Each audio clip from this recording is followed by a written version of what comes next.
বৈষম্য বিরোধী ছাত্র আন্দোলনের সংহতি প্রকাশ করে সংযুক্ত আরব আমিরাতে বিক্ষোভ করে শাস্তি পেয়েছিলেন 57 বাংলাদেশি। তাদের মধ্যে 2 জন ঢাকায় এসে পৌঁছেছেন।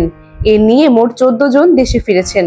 শনিবার রাতে রাজধানীর হযরত শাহজালাল আন্তর্জাতিক বিমানবন্দরে তাদের স্বাগত জানান বৈষম্য বিরোধী ছাত্র আন্দোলনের সমন্বয়ক সার্জিস আলম।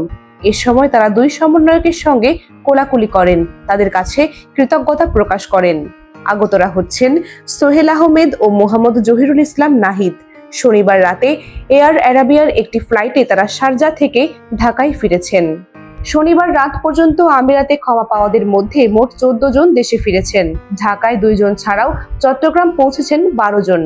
এর আগে গত মঙ্গলবার দেশের বিভিন্ন গণমাধ্যমের সম্পাদকদের সঙ্গে প্রধান উপদেষ্টা ডক্টর মোহাম্মদ ইউনূসের বৈঠক পরবর্তী ব্রিফিংয়ে প্রধান উপদেষ্টার প্রেস সচিব শফিকুল আলম বলেছিলেন, গত 28 আগস্ট প্রধান উপদেষ্টার সঙ্গে টেলিফোনে কথা হয় সংযুক্ত আরব আমিরাতের প্রেসিডেন্টের। সেখানে বড় অংশ জুড়ে ছিল 57 জনের শাস্তি মওকুফের বিষয়টি। প্রধান উপদেষ্টা প্রেসিডেন্টকে প্রবাসী শ্রমিকদের ক্ষমা করে দেওয়ার অনুরোধ করেছিলেন। প্রেসিডেন্ট তার কথা রেখেছেন। প্রধান উপদেষ্টা এই সুখবরটি পেয়েছেন। তিনি বলেন, তাদের ক্ষমা করানো ছিল বড় চ্যালেঞ্জ। এখন তাদের বিষয়ে পরবর্তী করণীয় ঠিক করতে সংযুক্ত আরব আমিরাতে বাংলাদেশের দূতাবাসের সঙ্গে কথা হচ্ছে।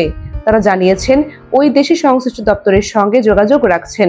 তাদের বিষয়ে কি হবে তা নিয়ে পররাষ্ট্র মন্ত্রণালয় কাজ করছে। সম্ভবত তারা দেশে ফিরে আসবেন।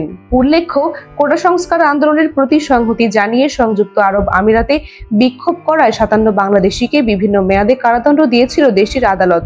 তাদের মধ্যে 3 জনকে যাবজ্জীবন, 53 জনকে 10 বছর এবং 1 জনকে 11 বছরের কারাদণ্ড দেওয়া হয়।